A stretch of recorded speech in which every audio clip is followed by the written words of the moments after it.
హీరోలు ప్రస్తుతం సినిమాలే కాకుండా ఇతర వ్యాపారాలపైన కూడా దృష్టి సారిస్తున్నారు. రెమ్యునరేషన్ తీసుకున్నామా, సినిమాలో నటించామా అన్నట్లుగా కాకుండా రకరకాల ఇన్వెస్ట్మెంట్లు చేస్తున్నారు. కొందరైతే రెమ్యునరేషన్లు కాకుండా షేర్లు తీసుకుంటున్నారు. కొన్ని ఏరియా హక్కులు తీసుకుంటున్నారు. లాభాల్లో ప్రాఫిట్స్ కావాలని అడుగుతున్నారు. మరికొంతమంది హీరోలైతే ఏకంగా తమ తమ పేర్ల మీద మల్టీప్లెక్స్లను ప్రారంభించేసుకుంటున్నారు. ఏషియన్ సునీల్ టాప్ హీరోలందరితో కలిసి మల్టీప్లెక్స్లు కట్టిస్తున్నారు. మహేష్ బాబుతో కలిసి ఏఎంబి, అల్లు అర్జున్తో కలిసి AAA కట్టించారు. ఇక ఇప్పుడు సుదర్శన్ థియేటర్ ను ఏఎంబి విక్టరీ అని కట్టిస్తున్నారంట. అందులో మహేష్ బాబు, వెంకటేష్ భాగస్వామ్యులుగా కానున్నారట. ఇదే దారిలో రవితేజ సైతం మల్టీప్లెక్స్ మీద కన్నేశాడని తెలుస్తుంది.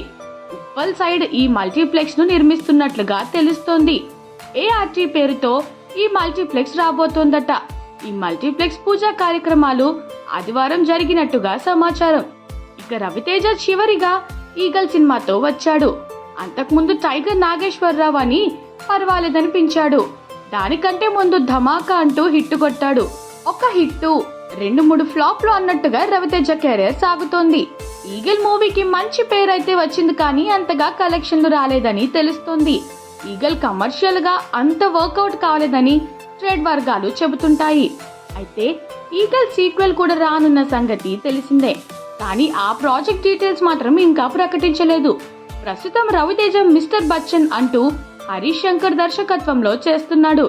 రైటర్ భానుతో రవితేజ తన కొత్త మూవీని ప్రకటించిన సంగతి తెలిసిందే.